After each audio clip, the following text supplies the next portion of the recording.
Coming up on this episode, he was aware of what was happening and he tried to give her a few words of comfort. You got a whole lifetime ahead of you.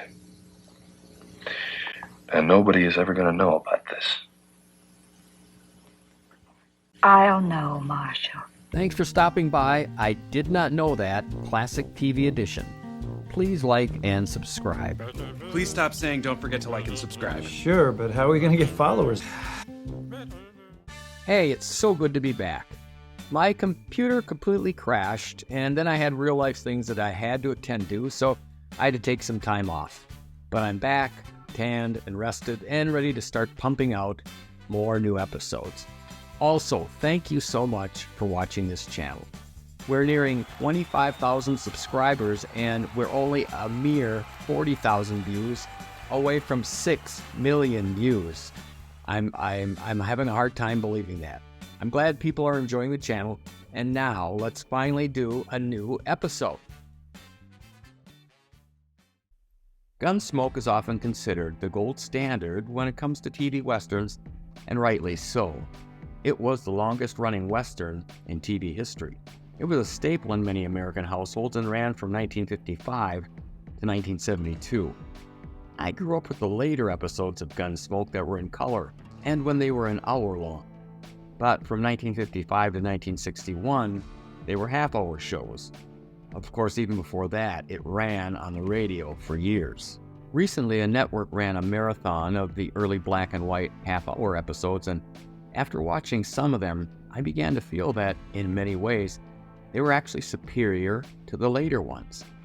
The old black and white shows felt a bit grittier and gave a more realistic feel of the Old West. And one episode in particular really impressed me, and it hit me between the eyes. It's from 1958, and it's called The Cabin. It's from season 3, and we're going to look at that today. If you don't want any spoilers, you might want to stop right now. It was as suspenseful and chilling as any of the Alfred Hitchcock TV thrillers from that era. And the ending? Man, it had to be one of the most gut-wrenching and painful ones in the Gunsmoke series history. So to start off, let's look who's in it aside from Matt Dillon, of course. During the era of the 1950s and the 60s, there were a few actors who really stood out, playing both good guys and bad guys. Names like Ernest Borgnine, Lee Marvin, and Jack Palance. Claude Akins was another, and he's in this one, playing a character named Hack. There's something about a villain who smiles and pretends to be polite and charming, but who is really a psychopath and rotten to the core. That's unsettling. Akins could do that.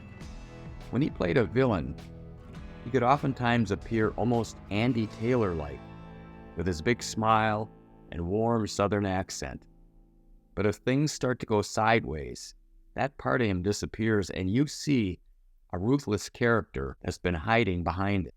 Akins was everywhere in the 1950s and 60s, and the people at Gunsmoke liked him so much he did 10 episodes over the years. Later in life, he was probably best known from such lighthearted shows like BJ and the Bear and The Misadventures of Sheriff Lobo. His sidekick in crime in this Gunsmoke episode is Harry Dean Stanton, and he plays a not-too-bright character named Alvy. Stanton was a popular character actor not only in that era, but found a lot of success in his later years appearing in such films as The Green Mile and even in one of the Avengers films. Then you have Patricia Barry, who plays a young woman named Belle.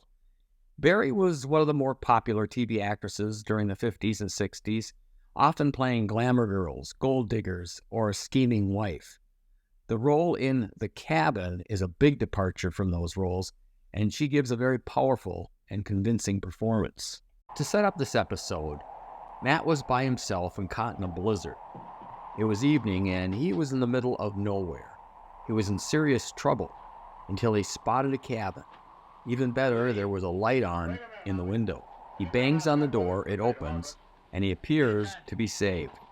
But inside the door stood Claude Akins with a shotgun pointed right at him. He has Alvy frisk him, takes his gun and begins peppering Dillon with questions. He soon calls for Belle from the other room and asks if she'd seen him before.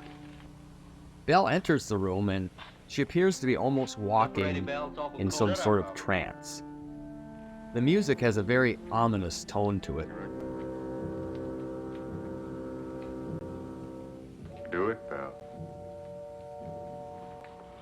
The cabin is dark and creepy, like something out of a bad dream.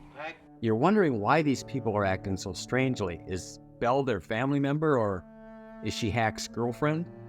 She cowers around him, and at one point he slaps her in the face when she tried to explain that the meat she was cooking would be ruined if they didn't eat it soon. They speak to her disrespectfully, and in some cases, during close-ups you can see there's bruises on her face. You eventually learn that a bit over a month ago, Hack and Albie came across this cabin when they were on the run after robbing a bank where they'd killed a couple of people. Belle and her father lived in the cabin, and Hack tells Dillon He got troublesome. We killed him the first day. it was at this point the viewer begins to realize how really horrible the situation Matt Dillon is in. Hack and Albie are sociopaths, cold and ruthless with no compassion. Hack comes up with a plan to get rid of Dillon by hitting him over the head with an iron and then dumping his body 20 miles away. He said it'll look like he fell off his horse, hit his head, and froze to death. But before he does that, Hack also decides he wants to punish Belle for trying to hide Marshal Dillon's badge from him. So he tells her that after she serves supper, she's going to have to go stand outside in the blizzard with no coat on. He would have sent her out immediately, but he said he wanted her to have time to imagine how cold she was going to get out there. The tension in this episode is so thick you can cut it with a knife. While holding his shotgun on Dillon, Hack eventually orders Belle outside, and she reluctantly makes her way to the door. Hack has his gun trained on Dillon and orders him to sit in a chair while Albie readies his iron. Belle leaves, but just as Albie was ready to bash Dillon in the head, the door flies back open and the wind and the blizzard blow out the lights in the cabin. Hack shoots at Dillon, but kills Albie by mistake. Belle had flung the door open and hands Dillon a pitchfork that she had retrieved. When Hack opens the door to go after Dillon, let's just say he meets a very bad end.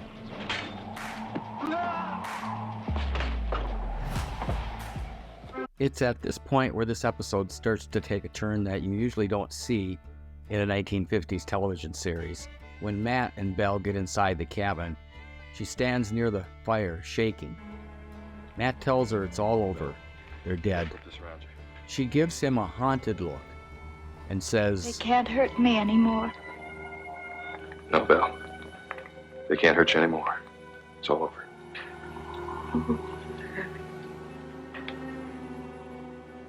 It's very clear by the way she breaks down that they did more than just hold her captive. The last scene is very riveting. Often in Gunsmoke, the end segment is pretty lighthearted. This one appears to start out that way, but it's anything but a happy ending. It's the next morning, and the gloom and the darkness from the previous night is gone, but not all of it. During their conversation, Belle asks Matt if he's married. Tell me something, Marshal. Tell me the truth now. Well, sure. What do you want to know? You married? He says no. His job is too chancy, and he wouldn't make a good husband. Belle thanks him for saying that, but seems to take that as a rejection of herself, and suddenly the elephant in the room begins to grow larger and larger. You could read on her face that the weight of it all was starting to hit her, and she appeared to be hardening right before your eyes. She then tells Matt it's time for him to go. He was aware of what was happening, and he tried to give her a few words of comfort. You got a whole lifetime ahead of you. And nobody is ever going to know about this.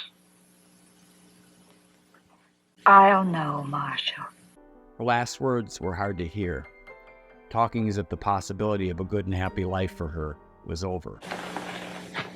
Belle, don't let this make you bitter. There's still some good men left in the world. So they say.